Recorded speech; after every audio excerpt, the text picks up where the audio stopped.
Hi, everybody. Dan Illman, Mike Beer, taking a look at race number 8 at Saratoga on Whitney Saturday. It's the kickoff leg of the Dollar Pick 6.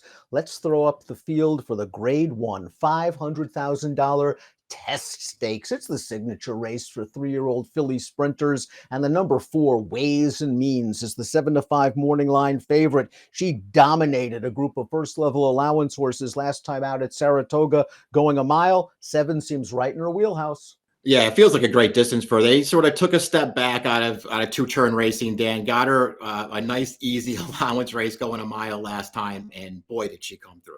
Let's throw up the Timeform US pace projector. Ways and Means does have the speed to be up and on the lead if necessary. Emery, the number 1, sort of a tactical type. I wonder if the 6 Brightwork's going to be aggressive. We haven't seen her since the Breeders' Cup Juvenile Fillies. This distance is more to her liking, and when she's at her best, she's close to the pace. Supposed to be forward in this race, maybe brings fresh speed off the bench. Dan, I really thought this pace scenario was a little bit difficult to decipher because there's no real true speed horse in here. Maybe that's a big advantage for Ways and Means. The 5 Mine Main Squeeze has the fastest Timeform US late pace rating, but as you see from the projector, is quick enough to get a stalking position without being too far behind. Wouldn't be compromised, I wouldn't think, if a slow pace scenario develops. We'll start things off with a Brad Cox train runner or 2. The number 1 Emery has won her last 3 starts, including this race, the Victory Ride.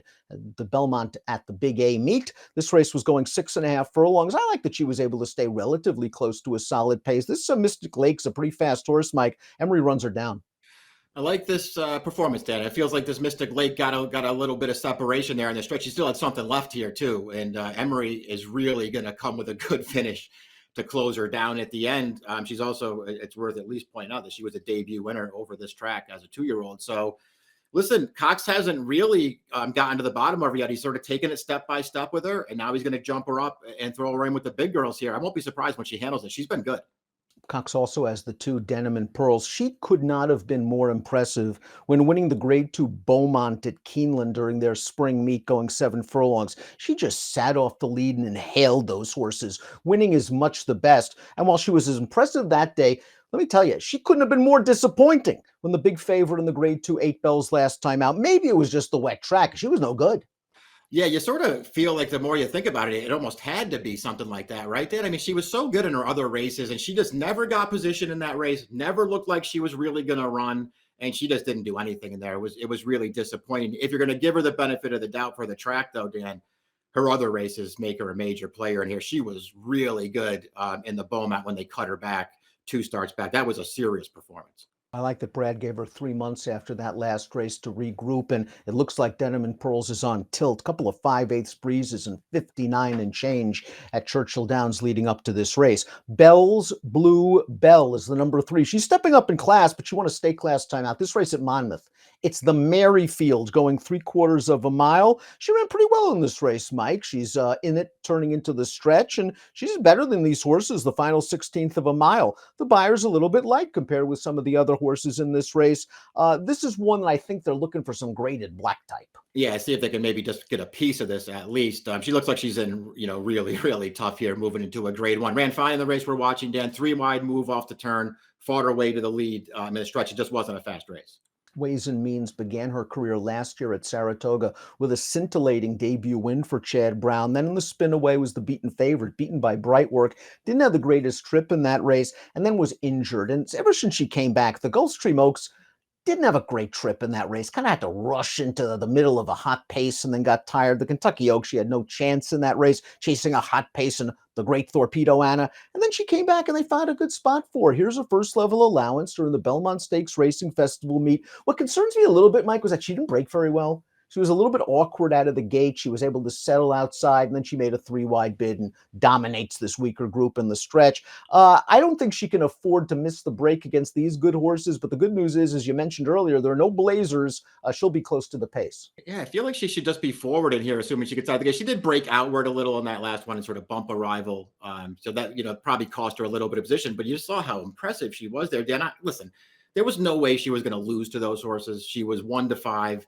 But she scattered them, and she did it in really fast time too. We already know that she's super talented, maybe as talented as any 3-year-old filly in the country, Dan, but she just wants shorter distances, and that's what Chad's going to start giving to her now.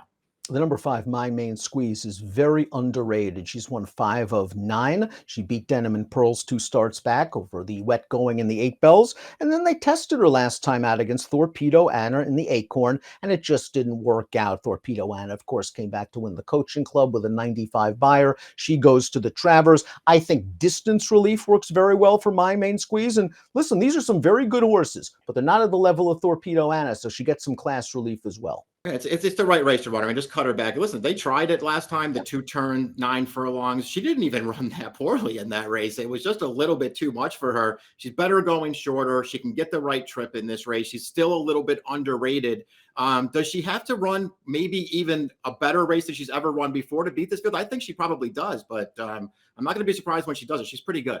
She's won her last 4 starts around 1 turn. Bright Work completes the field. She is 4 for 4 sprinting in her career, including getting the better of Ways and Means in last year's Grade 1 Spinaway. Now, after that race, they thought they had perhaps a potential Kentucky Oaks horse, a Breeders' Cup Juvenile Fillies horse, so they stretched her out in the Alcibiades. She didn't run well in that race. They pressed on to the Breeders' Cup Juvenile Fillies, and they didn't run well in that race. Now they gave her plenty of time. I think this distance is what she likes. And again, Johnny Velasquez, I think, is going to be very aggressive with this filly if she breaks well, because she at least has shown the ability to get right up and on the pace if necessary. Yeah, I feel like that should be their plan here, is to come out. There's not a ton of pace in this race. See if you can make the lead and see what happens. It'll be interesting to see, how much they've caught up to her. She was obviously really good as a 2-year-old, Dan, but they might have caught up with her and surpassed her by this point. And it's just at least worth pointing out, when she beat Ways and Means in that Grade 1 here, look at the experience that she had going into that race. Ways and Means right off of a debut maiden when this horse was already a 2-time stakes winner that day, got the better trip and got the job done.